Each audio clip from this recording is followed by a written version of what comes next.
I feel in good health and ready to go, and I feel obligated to serve the public when I can. On February 28th, Palm Coast City Council member Ray Stevens announced his immediate resignation due to health reasons. Stevens, who represented District 3, was originally elected to serve until November 2028. With Stevens' resignation, the race to fill the vacant seat has already begun. Former Flagler County Commissioner Dave Sullivan has announced his candidacy, throwing his hat in the ring in hopes of securing the position. First, it is regrettable that Ray, just having won the election, has had to step aside. But Ray comes from District 3 in Palm Coast, and my name is Dave Sullivan. I'm a former commissioner of the county, was there 8 years, retired in November. Unbeknownst to me, this would happen, so I felt like, based on my experience and knowledge about the community in Palm Coast, I live in Palm Coast, so I have put my application in to replace Ray Stevens on the Palm Coast City Council. Whoever is appointed will serve until the 2026 general election, when voters will elect a District 3 representative to complete the remainder of the term through 2028.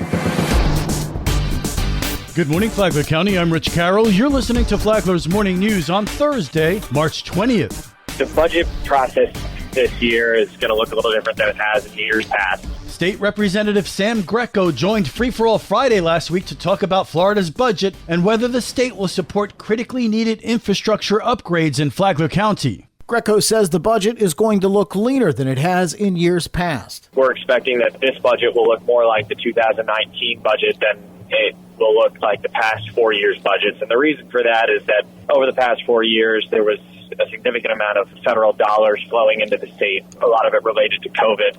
And that money should not have been spent by the federal government in the first place, but it was. And so it allowed the state to the benefit of being able to allocate it. And that let our budget swell in a way that now that those dollars are concluded are no longer benefiting our budget. Greco said he's advocating for state funding for a number of critical infrastructure projects. Those needs in Flagler County are present and growing, and we're working hard to bring some dollars back to help alleviate some of those infrastructure concerns, whether they're related to utilities, to water issues and drainage issues, to some projects to expand on the services offered to residents. We've got a number of items that we're hoping to get into the budget and ultimately be signed by the governor. Tomorrow, we'll hear Greco's thoughts on Flagler County's expansion west. I'm Daryl Moody, reporting. This local news is a service of Flagler County's Toyota dealer, Beaver Toyota US 1 St. Augustine, here to wow you. We continue our coverage of the 5 finalists for the position of city manager for the city of Palm Coast. Richard Huff, with a public works background and also retired from the U.S. Army, has a desire to lead the city of Palm Coast. Starting my second career in local government, which was a long-held passion of mine, I took a position as a department head, working in a county public works department, overseeing parks and fleet and facilities and highways for the last 6 years. And I've turned what was a very dysfunctional department, and those would be the words of my references, 2 of which are current and the former county administrator, into one of the nation's best. Having narrowed the field of candidates to 5 finalists, they'll participate in an on-site interview process on April 24th and 25th. When I look at a community like Palm Coast, I see a organization that wants to sustain its growth patterns, and I believe I have a lot to contribute there. And what I like about the community is you have a real theme to yourself. You have a real sense of purpose for what you're trying to develop. The city is planning a 2-day interview process to give candidates, city leaders, and the community multiple opportunities to connect.